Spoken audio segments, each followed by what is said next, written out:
I'm Nic Van Otin. I'm a musician. I'm a guide. And I've spent the last years living in Sweden and India mainly. And actually, I am in India at this very point. I am in Dharamsala, which is the northern part of India, a beautiful place where also the Dalai Lama actually resides. And I was lucky enough to be in the same room with him a few weeks ago, which was a big moment. He's a big inspiration for me. And I've spent a lifetime studying what drives us men and also, therefore, what drains us.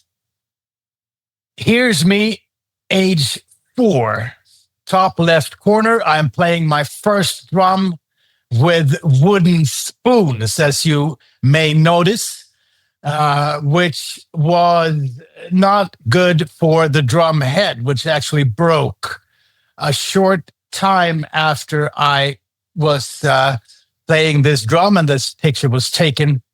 But I had already gotten the bug to become a musician for life.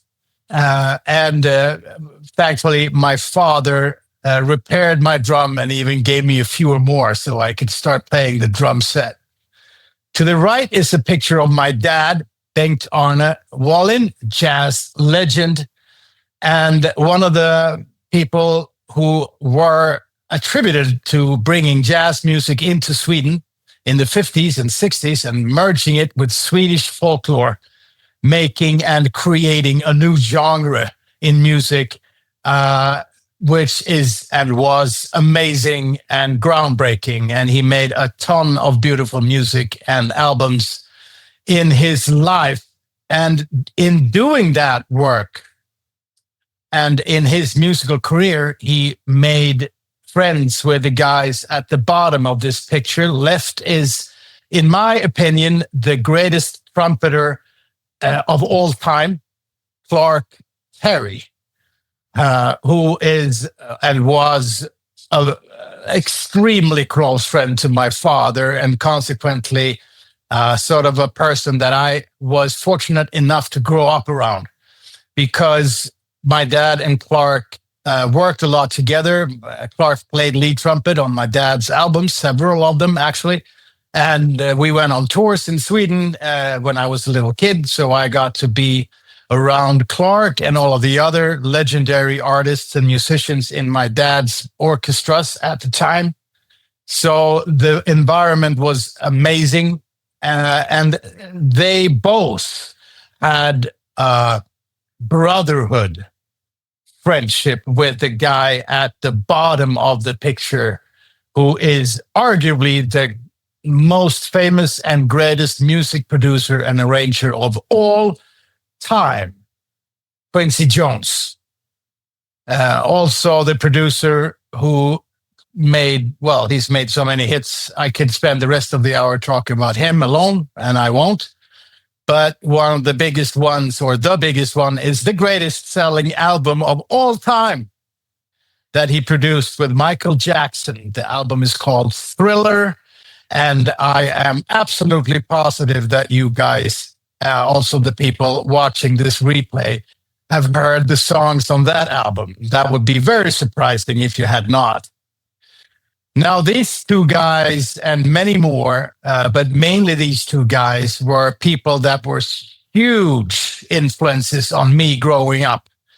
Thanks to the fact that they lived at our house when I was a kid, when they were in Sweden. So I could literally sit at the breakfast table and look at Clark Terry making magic tricks with eggs, making them disappear. And he had this enormously infectious laughter that was amazing. And a very important person in my life.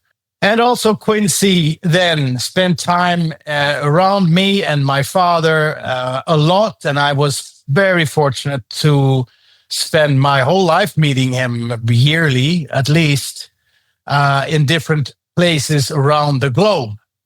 And his energy was also something that has been a very big influence on me.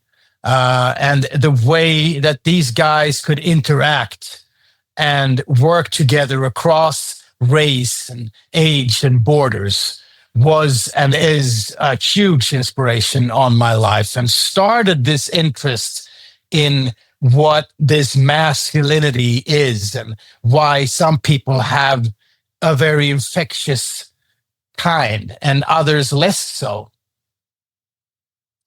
So watching these legends and their friendship taught me not so much maybe about fame, because I didn't understand that fame was a thing. And you don't think about that when you're 5 years old. That comes later. Obviously, I met these guys all through my life, but then they were already some kind of a family relationship to me.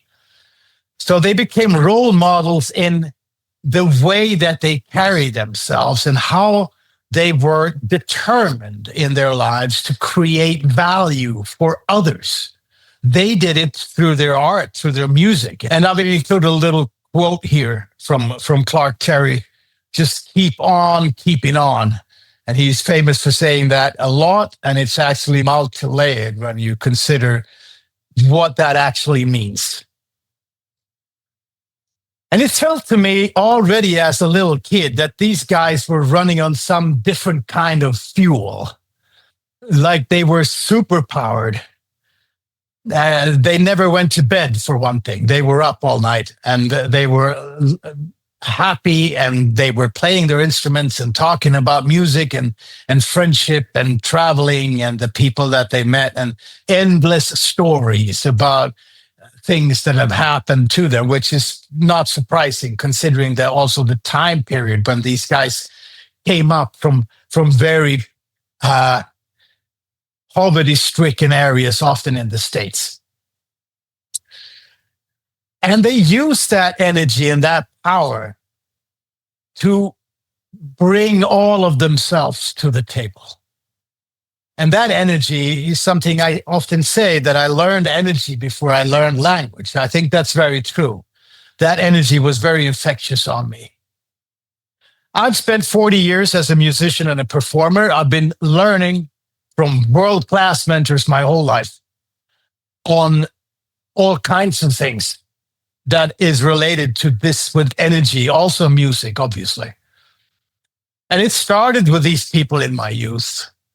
I've guided men across Sweden, Europe, and India, and I've founded a system that we will return to talking a little bit today that is called the SuperpowerGuide system, inspired by these people.